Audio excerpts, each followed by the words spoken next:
आइए देखते हैं बीएससी सेकंड सेम में बूलियन अलजेब्रा का एक टॉपिक होता है स्विचिंग सर्किट। इसमें क्या होता है कि स्विचिंग सर्किट ये बना के और बोलेगा कि इस सर्किट का बूलियन एक्सप्रेशन निकालो। तो इसके पहले ये जानना पड़ेगा कि सीरीज और पैरेलल क्या होता है। जैसे ये देखिए, इस तरह का अगर लिखा रहेगा तो ये पैरेलल होता है, और इस तरह से एक ही लाइन में अगर जाएगा तो ये सीरीज होता है।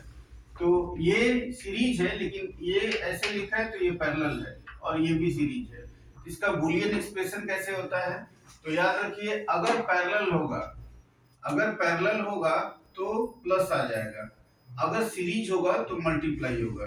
ठीक है, पैरेलल और सीरीज का यही रूल है। ठीक है, तो क्या होता है यहाँ पे, पैरेलल में होगा तो प्लस होगा, और ये अगर सीरीज में होगा तो मल्टीप्लाई होगा या डॉट होगा। इसको मल्टीप्लाई ना लिख के यहाँ पे डॉट लिख देते हैं। ठीक है, तो यहाँ पे पहले x का वैल्यू देखेंगे, ये सीरीज में है लेकिन यहाँ पे पैरेलल है, तो पैरेलल के लिए इन दोनों को प्लस कर देंगे, तो ये हो जाएगा y प्लस जेड। क्योंकि ये दोनों पैरेलल में है तो अब ये सिंगल हो गया, और ये दोनों आपस में क्या है, सीरीज में है, तो ये हो गया x डॉट। तो x डॉट, ये पैरेलल है तो क्या हो गया, y प्लस जेड। अब इसका काम खत्म हो गया।